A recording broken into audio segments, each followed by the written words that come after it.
is a wonderful fellow who goes by the name of Benjamin Brown.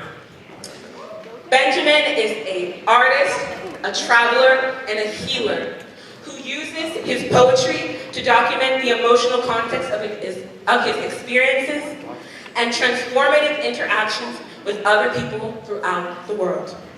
He currently attends Augusta University as he studies towards his master's in medical illustration. And tonight, Ben will be performing a spoken word piece for us. So, I better not see y'all acting like animals and clapping. This is a snap-worthy performance. We don't clap. Yes, thank you. All right, you've been educated. So, without further ado, give it up for my man, Benjamin Brown!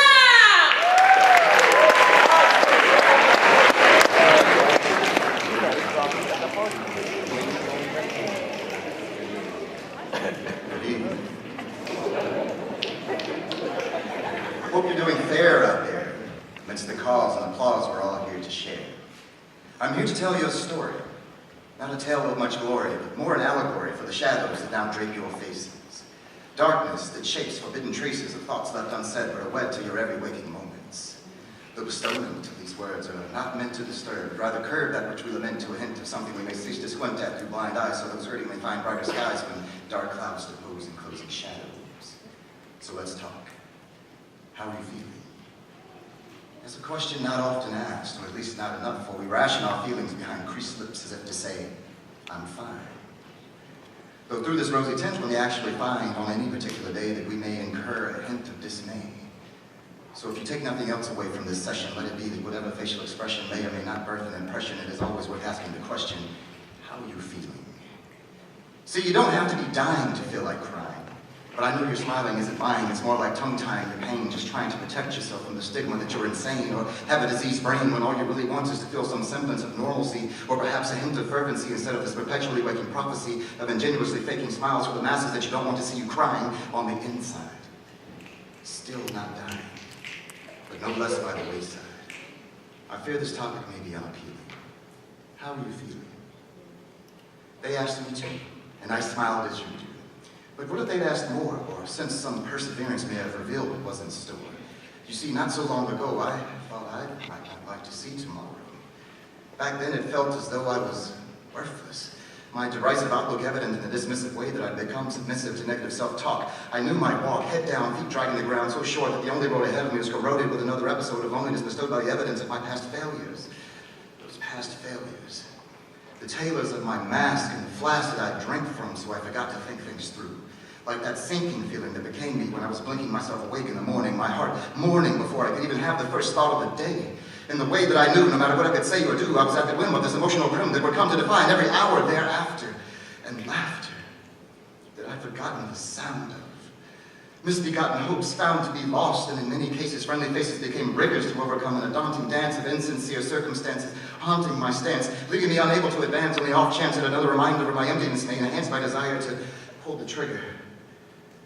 Triggers. Do I have you reeling? How are you feeling? You see, the mire I acquired was wired to everything, seemed anything could remind me of what once was, or conversely, never could be. Mere pills could never kill the chills that left me shivering in quiet contemplation on a diet of frustration and desperation, my food for thought. But if nothing else, I had my poetry, my journal of compacted trees stained with complacent harlotry. So with the pen posed, grip closed, landing on my heavy hand, the levee of my deep lake-like depression broke in what a succession of words that would run like sun-tipped sand through the hourglass of my undone sanity. My hopes of recovering my humanity were thwarted time and again by singular acts of sin that mingled in the recesses of the void left behind as I tried to fill it with wine in good times, but no matter what I indulged in, who, whether, how it may end, the fact still remained. I was not okay. No matter how many cliches they may have tried saying to get me through the day, the pain stayed. Was as simple as a passing thought that, like connect the dots, had directed my meditation through increasing exacerbation, till the end constellation was an exaggeration of the little cavity in my sanctity. Up to now, I've been very revealing. So tell me, how are you feeling? Well, one thing led to another. One memory begat many others, and my thoughts were torn asunder as I began to wonder. I wandered into pharmacies of my own making, where the tendency was forsaking all else but self-medicating, and such was my life. But my name was not doctor, nor was I the proctor of any standard of treatment. But the absurd appeasement of my own depression left me to answer a question. What was the right prescription to end the blight of my affliction?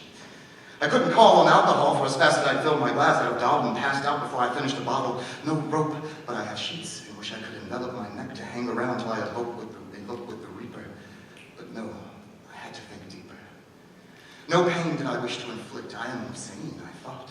I'm no conflicted masochist, no wrist slitter, no bitter jumper, no cry for help on Twitter, overzealous attention seeker with a help me bumper sticker. No, I wanted to go quietly, so all the world may think it was just an inexplicable tragedy.